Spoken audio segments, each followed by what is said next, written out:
from just over a lakh active cases a month back, India's active caseload has crossed 6 lakhs today.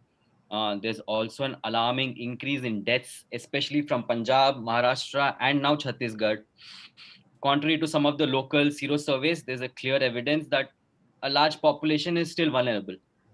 Both as a public health expert and as a clinician, how do you read these numbers, sir? So I think the numbers are worrying and we're seeing another wave.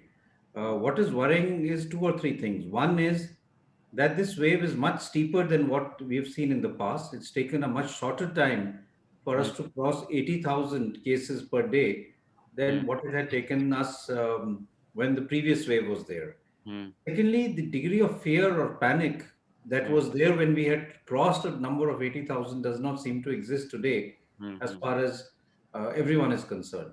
hmm, Also, because of that, there is no COVID appropriate behavior in terms of the uh, things that people would have done if, let's say, 6 months ago we had crossed 80,000. hmm, There would have been a lot of fear among people, and they would have on their own implemented a lot of things like not going out, avoiding non essential travel.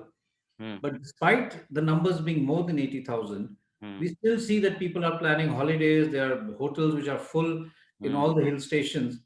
So hmm, that is the worrying part because, like you said, we don't have data which suggests that we have good degree of immunity as far as the population is concerned. We still have a majority of our population is susceptible, hmm, and we are also seeing new variants coming in hmm, where we know that these new variants can be more infectious, hmm, but they can also develop a phenomenon of immune escape, hmm, which also may allow some degree of reinfection to happen.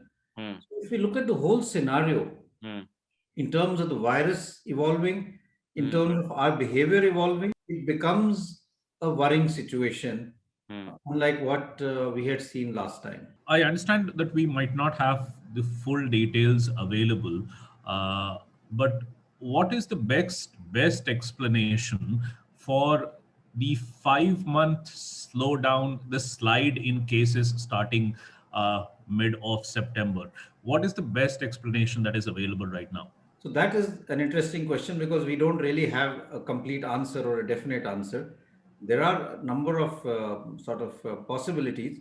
One possibility is, which I feel is likely, is a link between people having more good COVID appropriate behavior, aggressive containment zone strategy, and secondly, in areas where there was a higher chance of spread happening, a lot of people getting the infection and therefore developing immunity and breaking the chain of transmission.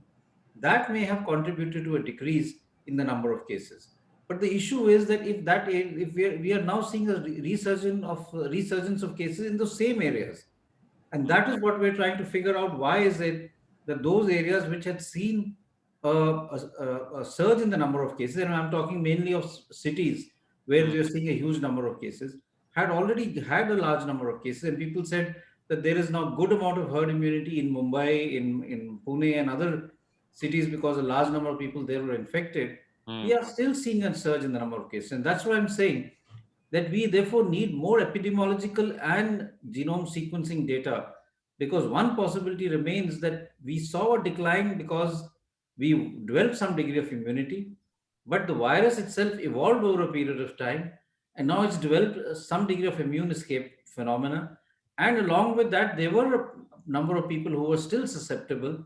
That combination led to the resurgence that we're seeing right now. hmm. Now, our serosurveillance data suggested that at a national level, our antibody was only around 20%. Yeah. But if you looked at certain large cities, metropolitan cities, and certain areas where there was a lot of population density, it was even up to the tune of more than 50%. Hmm, Yet, we are still seeing a sort of a surge in these areas where the immunity was high. That is why I'm saying that we need to really look at it very critically as to what is the cause. Is it only related to lack of COVID appropriate behavior? Is it related to some variation in the virus? The virus is also trying to sort of develop strategies to sort of survive. And is it related to some other factors? Currently, in my mind, it's a combination of some variation in the virus and lack of COVID appropriate behavior, because when cases came down and when vaccine got introduced, everyone said COVID is over. Hmm. And you would have people who would stop wearing masks and even tell you, why are you wearing a mask? Now we don't have COVID. Everyone is getting vaccinated.